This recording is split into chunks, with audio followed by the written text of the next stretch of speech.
So good morning, I'm Michelle Mathis, and I am here to speak with you about faith and harm reduction, and faith-based harm reduction specifically.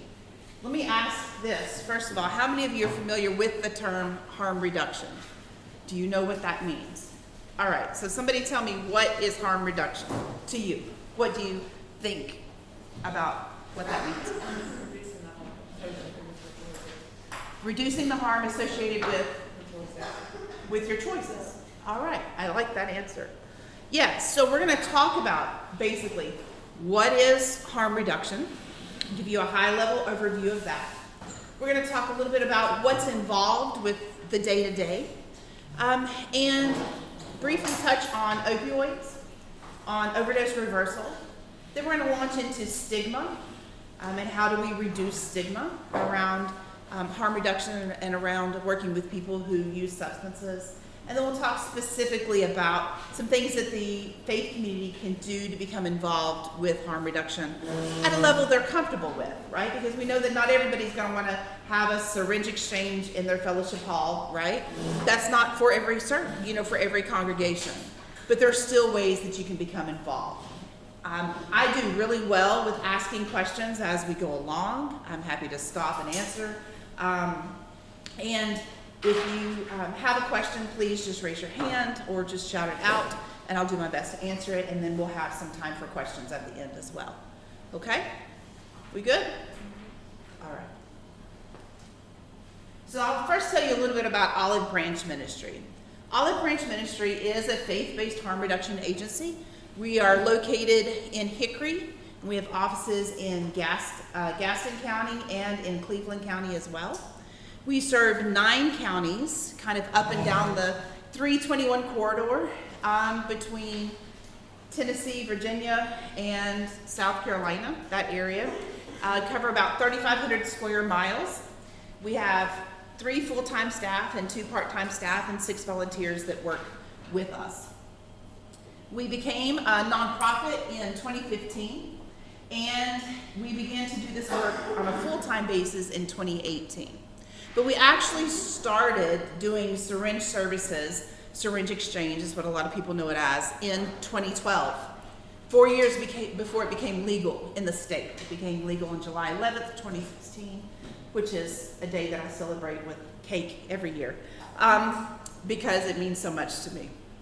But we began doing it because we believed that we needed to help prevent the spread of HIV and Hep C.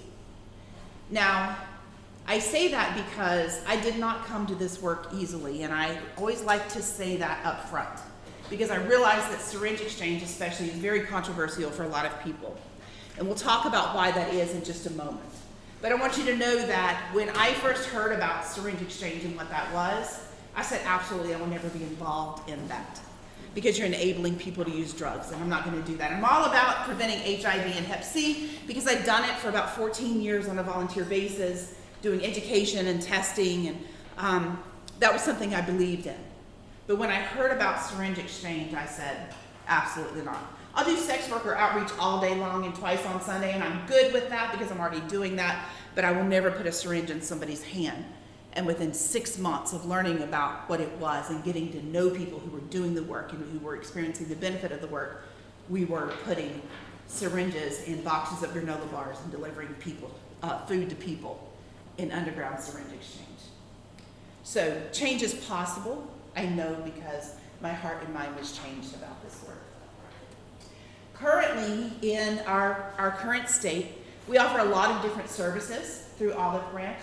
We offer, obviously, faith-based harm reduction. So what does that mean? That means for us, our faith is our why. It is not our what. So we don't evangelize. We don't push a particular theology or a particular deity or say, you've got to sit through a sermon before we're going to give you soup and syringes. We don't do that. Our faith is our motivator. Someone met us where we were and continues to meet us where we are, and we are called to do the same. Grace upon grace upon grace has been bestowed upon us, and we do the same when we work with other folks. We do syringe access. We do low barrier Suboxone. Are you familiar with Suboxone? Suboxone, methadone are medications that are used to help folks with opioid use disorder. We have a nurse practitioner that volunteers with us, and he works with people to make sure that they have access to low barrier Suboxone. And I stress the low barrier because we do low barrier Suboxone treatment and low barrier Hep C treatment. And what that means is that we try to reduce the barriers that prevent people from receiving those services. What barriers do folks face? Transportation. Transportation usually is the number one barrier. We live in rural areas. People don't have access to bus routes because we don't have public transportation. They don't have access to a doctor or to a hospital. They don't want to go because another barrier is the stigma that they're going to experience when they go in and are identified as an IV drug user. They have a barrier of finances. They may not be employed, may not be employable according to their community, so they may not have access to that. And in a state that we don't have Medicaid expansion, we have a lot of people who could use that to help seek treatment. So what do? We go into people's homes. We go into tent cities. We go under the bridges. We meet people in the Wendy's parking lot or the Walmart parking lot. And Tim will test people for Hep C and send the blood draws off to the state. We get the results back that they are indeed positive for Hep C. He delivers the medication to them, like old-timey doctors do, right? So you don't have to come into a clinic. You don't have to come into our center. We will go to wherever you are and deliver the medication. With the Suboxone program, one of the big barriers is the fact that many Suboxone programs require people to adhere to strict clinical guidelines. You have to come in, you have to meet with a counselor, you have to meet with the doctor, you have to pay your program fees, you have to come every day to get your medication. And we know people who use drugs many times don't keep regular schedules, right? What we would consider regular schedules. So that's a barrier for them. So what do? We meet with them, we say simply, do you want to be on Suboxone? Are you willing to check in with a peer support every week, either by phone, come to the center if you're able, we can video chat with you if that's what you want, and submit to a random drug test. Not to see what's in your system, except to verify that the Suboxone is there. We don't care what else is in there. And if you're willing to do that, then you can be in our program. Costs them $22 a week. They have to get to the pharmacy to buy the prescription themselves. But that's at a greatly reduced cost from what most programs are. And we're having great success with that. We implemented that in the height of COVID, in the early spring of 2020. And both programs are wildly successful. So we're very proud of those. We have an overdose response team that covers multiple counties, where we do acute follow-up, so we'll go into the hospital if we're notified that someone is there who's experienced an overdose. I work very closely with and am employed by, on a part-time basis, one of the local EMS, county EMS agencies, and I get a copy of everybody who has had Naloxone or Narcan administered to them in the field the night before. And then it's my responsibility to follow up with those individuals to make sure that they have not referrals, right, which is handing somebody a piece of paper, but linkage to care. So I can follow up with them if they so desire and say, hey, are you interested in blah, blah, blah? Or they say, I really want to go to detox. And I'll say, well, let's call Amy at detox. Not, here, go make this phone call. So linkage to care is very important. We do that as well. We do jail-based education. So we'll go into the jail. Right now we're doing it by video because we can't get in because of COVID restrictions, and teach people about things like tolerance drop, things like wellness recovery action plans, things like self-esteem, things like grounding and meditation. We teach those things to try to help people have additional tools in their toolboxes for when they are released, right? And then we do follow up with them after they're released. So they can come to us and get Naloxone. There's a voucher that's placed in their personal effects. So when they're released, they can come to us. There's a voucher for Naloxone. We say, are you interested in harm reduction services? Is there anything else that we can link you with? So we do that. And then we do peer support, which means we have individuals who have lived the experience of using substances or having mental health challenges. and they're certified by the state and receive special training. And then they work with the individuals that are referred to or who come to our program, however they get to us. That's a huge plus, because it is very important that you have people who have lived the experience, who have walked the walk, who can then talk the talk and hold space with someone who is living the experience currently. And then finally, at our center in Hickory, we take a holistic approach to harm reduction, meaning that prior to COVID, and we're beginning to start it again now, we have things like yoga. We'll do art classes. We've done drum circles. Anything to get the community engaged with the people who are also participating in our program. So if you think of an art class, right? You come in, everybody's gonna paint sunflowers today. I'm sitting next to you, and we're talking about which color of orange or amber are we gonna paint. We're not talking about, so what did you put in your system last night? Right? You don't know me, I don't know you. So we're breaking down stigma in unique ways, right? Getting community and community together without having to worry about who's using, who's not using, what's going on. We simply want to paint flowers. And that sounds very kumbaya-ish, I guess, but it works. And our classes are led by people who are either peer supports or people who are living the experience, who are currently using substances. That's very important as well. So that's a little bit about what we do. So we'll talk about harm reduction, and I think maybe one of y'all, maybe nobody was in the last harm reduction class, so this may be new to y'all. So let's talk about what harm reduction is. Harm reduction refers to policies, programs, and practices that aim to minimize the negative health, social, and legal impacts associated with drug use, drug policies, and drug laws. It's a social justice movement. And the main thing I like to drive home, because there's big definitions, but the main thing I like to drive home is we reduce the negative consequences of high-risk behaviors. Now, I see lots of folks with sandals, some folks with tennis shoes, right? You're gonna make sure your sandals are buckled, right? You're gonna make sure your tennis shoes are tied. Why? Why? You can trip and fall. Because you can trip and fall. And guess what? That's harm reduction, right? You're reducing the chance of you falling, busting your face, and having to go to the dentist or whatever the negative consequences are. That's harm reduction. You check the date of expiration on your coffee creamer before you put it in your coffee. That's harm reduction. You don't want to get food poisoning, right? You don't want to be sick. That's harm reduction. So we already are implementing harm reduction in our everyday lives. Seatbelts, right, is a common example that's given. You don't want to put on a seatbelt in the hopes that you have a wreck, right? You do it in case it happens, then you're protected more than you would have been if you didn't have it on. Harm reduction every day.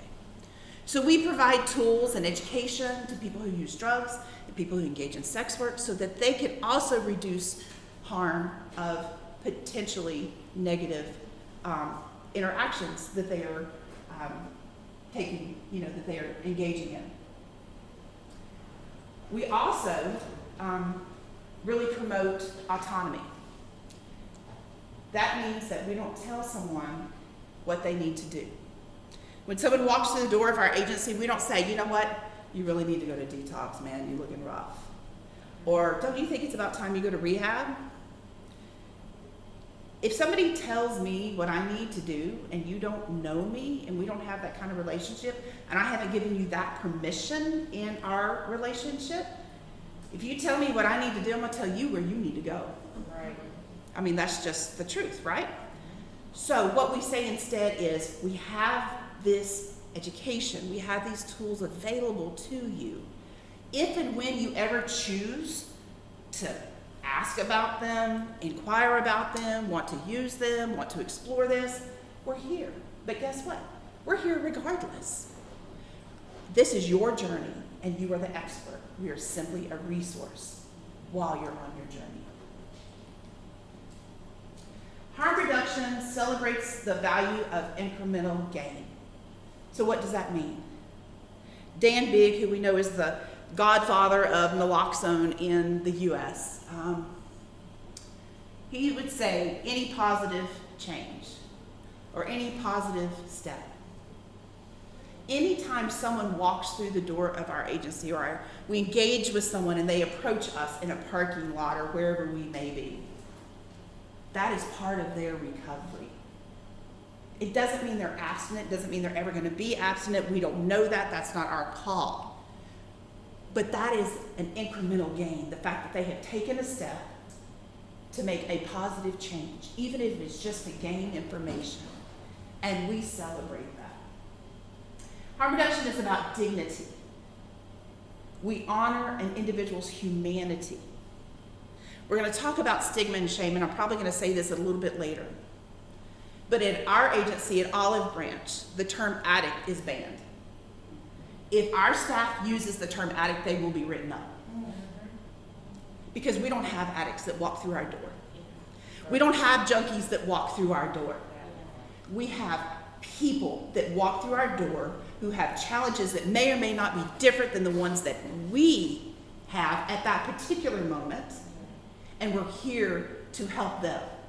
And guess what? They help us as well. Right? So that's it. We're also about hope. The mission statement for Olive Branch is extend hope, extend life. 4 words is our mission statement. If we don't have hope, there's no point in looking towards tomorrow. And so many people who walk through our door that we engage with don't have hope in that moment. They don't know, they don't even care about tomorrow. Or they may care about tomorrow, but don't know how to address it, don't know what to do, don't know really what the next step is. They haven't made that decision. So we do our best to help instill hope, and sometimes that's simply building a trusting relationship with someone that they may not be able to do with anybody else, right? Because we're there and we're consistent, and we show love with no judgment, and we provide safe space for them to simply be who they are, how they are in that moment. And that helps to begin to build hope. Harm reduction looks different for each person. It is not a set of rules and guidelines. It's not something you could learn in a textbook in college or in a class somewhere necessarily. It's an experience, and it looks different for each person. So what may work for Hill in harm reduction may not work for me, and vice versa. Because we have different environments that we grew up in. I know Hill, so I can call Hill out. We have different traumas that we've experienced. We're in different places in our life right now, even though we do a lot of the same work. So what works for me and what helps address my issues is not going to work for Hill, and vice versa. So you have to get to know an individual, right? And build a relationship with an individual before you could ever begin to figure out together how harm reduction is going to benefit that particular person. Harm reduction is relational. It is not transactional. You can't just hand somebody a bag of syringes or hand somebody a wound care kit and say, there you go. You got to get to know folks. You got to say, I'm glad you're here and I want to see you again. You've got to build relationships.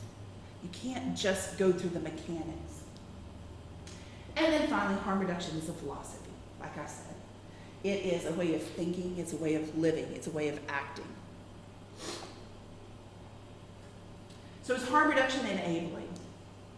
I told you from the beginning, I thought harm reduction was enabling in the beginning. You know, when I first heard about it. There may be some of y'all in the room today that think harm reduction is enabling because we put syringes in people's hands. And that's okay, because I'm going to meet you where you are. Right? People are going to use drugs. Right? People used drugs before syringes were even invented, and people are going to continue to use drugs when they find something other than syringes, right? So how are we enabling that? People won't do it. What we enable is people to build those trusting relationships. We enable people to have a second and third and 12th and 20th chance at life because of naloxone that we distribute. We enable people to find faith in a system that they think has abandoned them and has beat them down. It's not a theological faith, right? But it's a faith nonetheless. So if somebody says, oh, you're enabling, I had a pastor friend of mine who I've actually preached in his church before, and he heard a talk very similar to this. And he said at the end, Shell, you know I love you, sister, but you're condemning people's souls to hell by putting syringes in their hands. I don't have that kind of power, right? I don't. That's just, but am I an enabler? Hell yeah. I absolutely am an enabler. I'm a proud enabler, but it's positive enabling. It's not negative enabling. So we talk about what does harm reduction look like in practical application in our daily life. But let's talk about what does it look like for people who use drugs. Syringe Services, we've talked about. We'll mention that a little bit more later. Safer drug use, educating people, right? Providing fentanyl test strips so people can test their dope and find out if there's fentanyl in there. And if we do that, they may decide, guess what, there's fentanyl in there. I know I'm at a much higher risk of overdose. I'm not going to use what I have before me. Or they may say, guess what, now I know there's fentanyl in there. I'm going to go slow. I'm going to do a test shot first, right? Just a tiny bit to see how it's going to affect me. Or I'm going to make sure that somebody's with me so in case I do overdose, and we have naloxone, somebody can reverse my overdose. It doesn't mean I'm trying to go out, right? It means that I tied my shoelaces, that I put on my seatbelt, that I thought about the potential for negative consequences, and I did something to help mitigate that risk. We talk about housing first. Anybody familiar with housing first? All right, Hill, you want to tell us about housing first? Housing first is getting people in housing before they check other boxes. So before they get off drugs or do any number of things. It's the priority is to get you in somewhere stable first and then work on other challenges once you're stably housed. So many places, even the shelters, right? Temporary shelters require you to be abstinent from substances before you can even have a roof over your head. Tell me how that is Christian love. How is that, right? As a faith community, we should be in uproar over the fact that we are requiring, right, to provide a simple roof over someone's head, even on a temporary basis. Housing first is vitally important to the folks that we work with, and yet it is so rare in this state. Do we have any questions so far about the basics of harm reduction before I move on to talk about opioids? Yes? This isn't maybe necessarily about the basics of harm reduction, but I was just thinking about, is there within the philosophy a goal to decriminalize drug use? Oh yes, that's the part of fighting unjust laws, Yeah. Okay. right? So safer consumption sites, right? Unjust drug laws, absolutely. Fighting against mass incarceration, absolutely. Even things like banning the box on applications, right? For whether it's housing or employment, absolutely we do that. Yeah. Thank you for that question. Anything else? I Yes. have a question. Now you're saying with your program you do ban the box? No. We don't even have a box. Oh, okay. Yeah. It's not a matter of, our hiring process is a little bit different at Olive Branch. A couple of years ago, one But- of the administrations Yes. was trying to Yes. implement banning of the box. Yes, we totally support that, but you asked me specifically, yeah, we just don't have a box. But yeah, we totally support that. Getting rid of asking folks about their criminal background before you give them a chance to even interview for the job, right? Some of the smartest, most creative, most talented business people I know are people who have multiple felonies and have served decades in prison. But they can't get a job because of their criminal background. But if they were simply allowed to go in and interview, they'd blow the competition away. But they don't get that chance. That's about banning the box. I want to say something. I think the current, the justice system really kind of backtracks on their own deal. Now, they say they send you to prison or whatever, or rehabilitation, whatever, to change your life and to rehabilitate you, but when you come out, you still got to sign the box. So it doesn't make sense at all. This is a terrible justice. They change your life, but it's not for the good. Right. And it's hard to rehabilitate someone who's never been habilitated to begin with, right?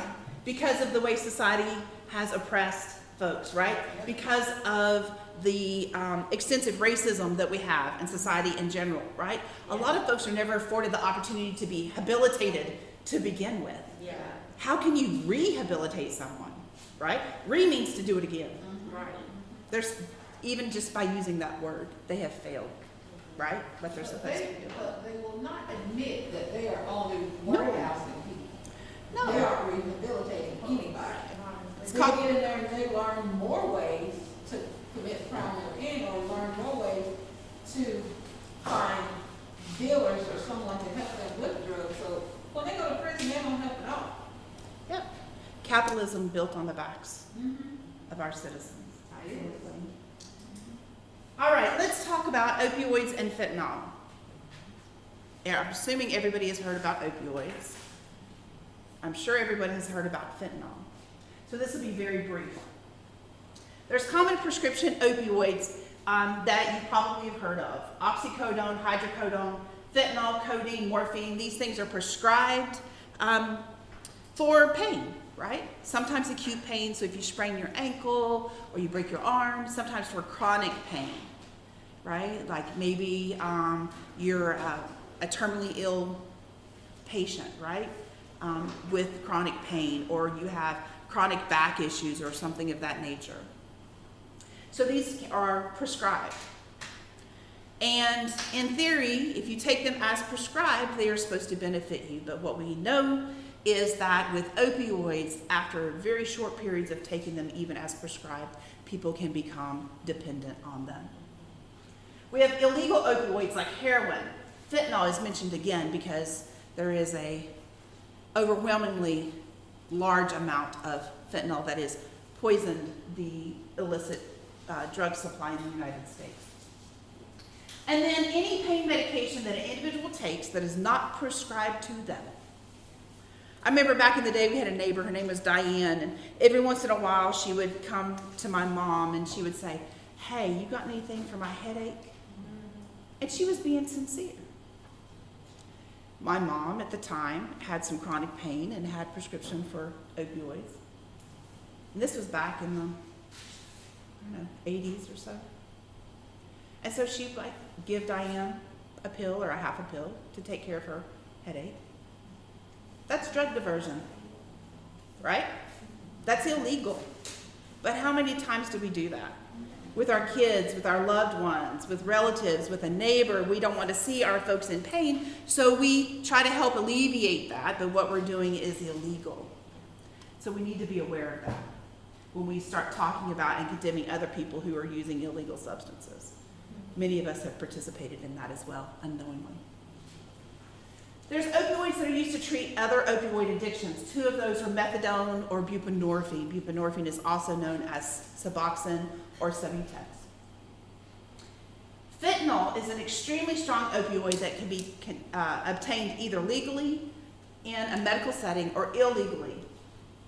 And that and carfentanil are two of the biggest concerns for public health officials right now. Now, if you take a look, I don't know if this has a little pointer thing, let's see. Oh, you can't really see it. So if you take a look at this graphic here, this is, the one on the far left is a lethal dose of heroin. which you can see about the size of a dime, right? That's 10 to 12 milligrams. Fentanyl is in the middle. That's 1 to 2 milligrams is a lethal dose. And then we have carfentanil, 0.02 milligrams. If you think about the pack of salt you get from McDonald's to put on your fries, because you know everybody likes salty fries from McDonald's, and you pour out 2 grains of salt, 2 grains is enough fentanyl to kill you. That's serious, right? So, just want to let you know, does this look like an overdose? This little tiny amount, 2 grains of salt, does that look like an overdose? When we say, oh, well, you know, they were trying to overdose, or they should have known they were going to overdose. If someone's not educated about this, they have no idea that something that small can have life and death consequences for them. Part of harm reduction is educating folks, right? Not just folks like y'all that are here in this room, but the folks that we work with on safer drug use. There's medication that, if administered in time, can reverse an opiate overdose. Naloxone is the generic name for Narcan. Narcan is the name brand for nasally administered naloxone. Comes in this pretty little pink and white box, and there's 2 doses in there of 4 milligrams, and you spray it up someone's nose. And there's videos on our website that will show you how to do that. I'm not going to demonstrate that today. Then we have naloxone, which is typically administered intramuscularly, right? So with a big long needle, and it's 1 vial to 1 needle, and you put it in their arm, their thigh, or their buttocks. You don't put it in their heart. We get that question a lot. No Pulp Fiction going on here. But these medications can help reverse an opiate overdose. So how does that work? I'm not a doctor, nor do I play one on TV, so I'm just telling you now, I'm not going to use a lot of scientific words. These are like ice cream cones, right? They're receptors in your brain that control your oxygen monitoring, your breathing, your CO2 monitoring. And when an opioid is introduced into your system, it rests on those receptors. That's why if you've ever taken an opioid, maybe in a hospital, maybe after surgery or something, when you take it and it comes into your system, you might feel a little woozy, right? Then you might get a little sleepy, and you go to sleep. But it's being monitored if you're in a medical setting, right? So then you can be brought back out of that when it's time and when you're ready. If you're not being monitored, you're not in a medical system, and you don't know how much opioids you're putting into your system, this can cause your death because it rests on your receptors, and then there's nothing to remove it. So there's nothing really to start your breathing again, to tell your body, guess what? You have too much CO2 in your system. You don't have enough oxygen in your system. Naloxone comes in when administered, slips under those opioid molecules on your receptors, and allows you to begin monitoring, right? Your breathing, your oxygen levels, your CO2 levels. And that's why many times when someone is reversed from an overdose and you give that medication, you might have to give more than 1 dose. But when it begins to work, many times you see someone go, and it's because those receptors have clicked on. So that's how it works. You can't overdose from it. You can't get high from it. You can't give too much of it. If you give it to somebody who doesn't have opioids in their system, it will not harm them. All right? So, yes? How long does it usually take for that, like? We say to give 1 dose every 2 to 3 minutes. It can work after the first dose. And we try to space it out with rescue breathing, right? But it can work as little as 1 to 2 minutes. So, stigma. We're going to talk about stigma as a barrier to care. Science has proven that substance use disorder is a chronic brain disease. We had this conversation briefly in the last harm reduction session. Addiction and dependency is not a moral failing. We have many, many, many folks who think that substance use and addiction is a sin. And that's why it's so important for faith communities to be educated on what harm reduction is and to understand the science behind substance use, dependency, and addiction. But because so many of our faith communities and the community at large teach that this is a moral failing, there's a lot of stigma associated with it. So we want to talk about how do we reduce that stigma. When you engage with someone for the first time, you create a world that relationship is going to live in simply by the words that you use. And I use this, and God said, let there be light. And there was light. And he created, right, this world, this universe that we all live in. The same way with our words. If you address someone as an addict, if you address someone as a drug user, and you use that terminology without that individual's permission, you've already shown them that you have predisposed stigma against who they are and where they are in their life. So it behooves us to address people from the point of their humanity, in grace and love, without judgment. Because if you do that and you begin with a healthy start to this world that you've created, this relationship, you have a better chance of building a healthy and trusting relationship with that individual. We say sticks and stones, right? Sticks and stones may what? But what? But they do. But they do. I still remember stuff that was said to me in the 2nd grade by some really mean kids.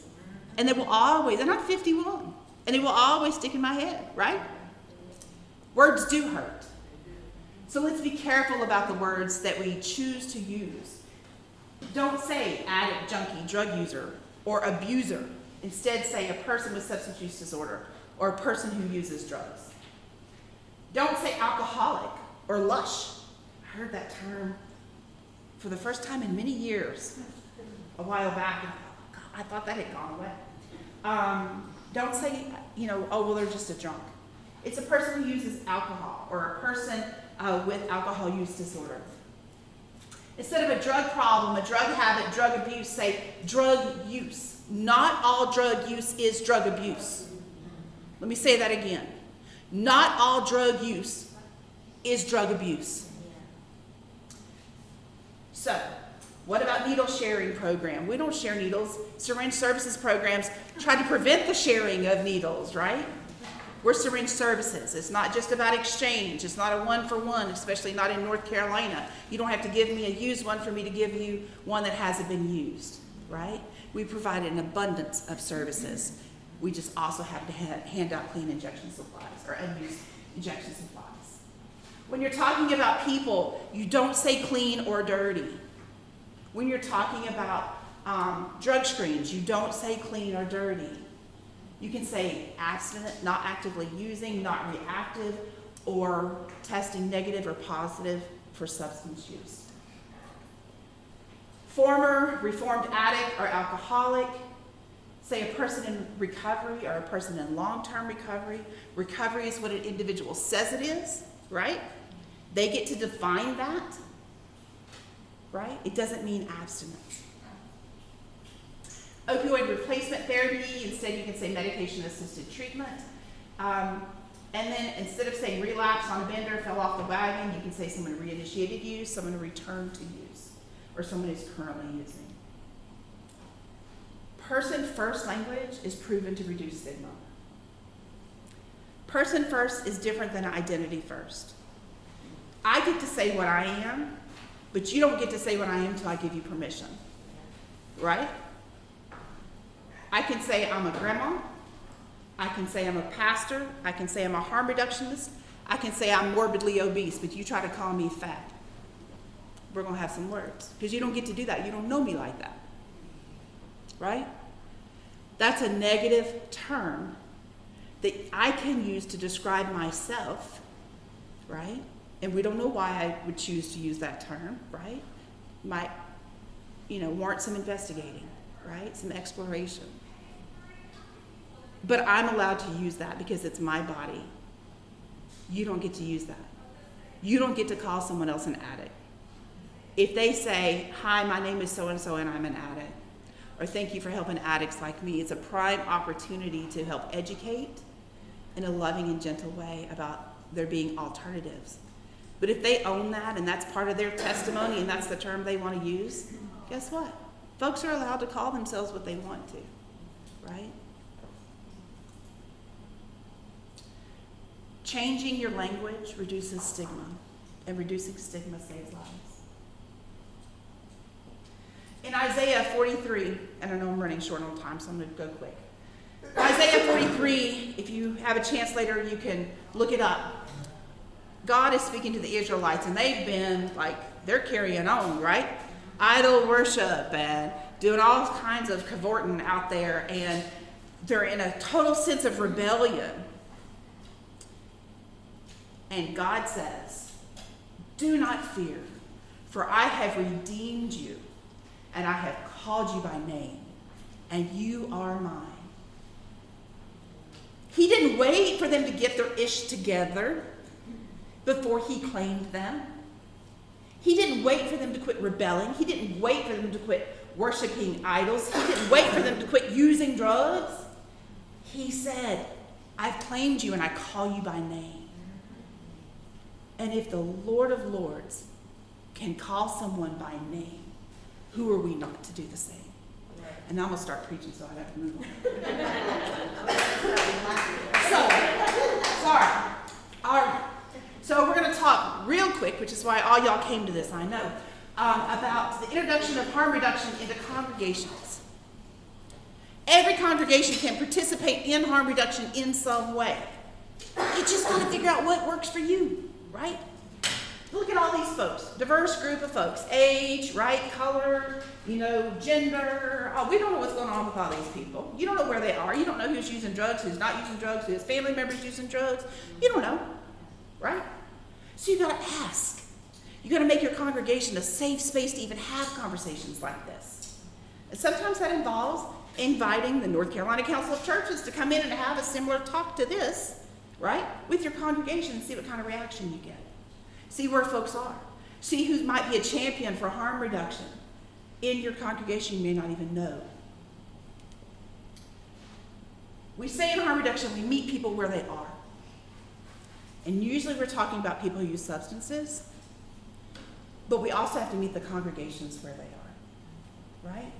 So it may mean starting with something like a medication take-back, where you bring in your old medications in coordination with law enforcement and you dispose of them and you talk about why it's important to get the opioids that are being unused out of your medicine cabinets. For us, we have these lovely little bags that we put our syringe kits in. Sometimes we put Naloxone in. They have a reflective thread on there that allows folks to be able to find their Naloxone at night when they don't have access to electronic light. This is done by a group of folks that never want to interact with folks who use drugs, right? And they're very adamant about that, but they're willing to do this. And every time they give us a new set, they say, how many lives have our bags saved? You can do wound care supply kit drives. If you have a church van or a bus that sits empty during the week, maybe take folks to treatment in the mornings. If you have senior citizens that are willing to drive, that get up early, clinic opens at 5 o'clock. Maybe you have volunteers that are willing to take folks, reduce that barrier to care, not having transportation. You can do peer-led activities, art therapy, music therapy. Maybe you already have some stuff going on in your congregation. Make it a safe space to invite people in. And then non-traditional support groups. You may already have a 12-step program or a Celebrate Recovery. What about doing a harm reduction works? What about doing a medication-assisted recovery anonymous for people who are on Suboxone or methadone who may not feel comfortable in the rooms of NA because they're still putting chemicals in their body, right? There's a lot of ways for you to get involved. Syringe Services. This is part of our site in Hickory, where we are hosted by a Presbyterian church there who gave us space, and we've been there for 2 years. And they gave us a double wide back behind the church, and we used that. They're a little radical, and we love them, and they've embraced us. We are part of the National Faith and Harm Reduction Movement, and if you want some more information about that, I'm happy to talk to you about that afterwards. We have some resources here. Hill is our regional director, is that right? Yes, and I am the advisory board chair. So this is a national movement. This isn't something unique just to here. And we'd love to talk to you about getting involved on a national level as well. So as I close, I just want to say, this is out in the middle of rural Catawba County. Somebody built this out of wood and scrap metal. And our nurse practitioner was driving by this one night and he took a picture. And he said, "There but for the grace of God go I." And I said, "No, honey. There because of the grace of God. You go, and I go, and you can go and carry that grace with you when you're working with folks who use substances, with folks who engage in sex work and other high-risk behaviors. You've been given grace. You're here.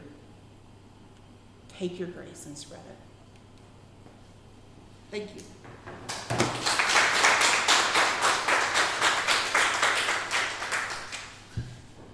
We have 3 minutes for questions. Sorry. I do have one question. Yes. So I operate a syringe service program currently, and I had a peer come in, and he said that he was from California, and that you can detect fentanyl in your substances with a black light. I have not done any research or seen any of this. Have you heard anything of that? I have not heard that.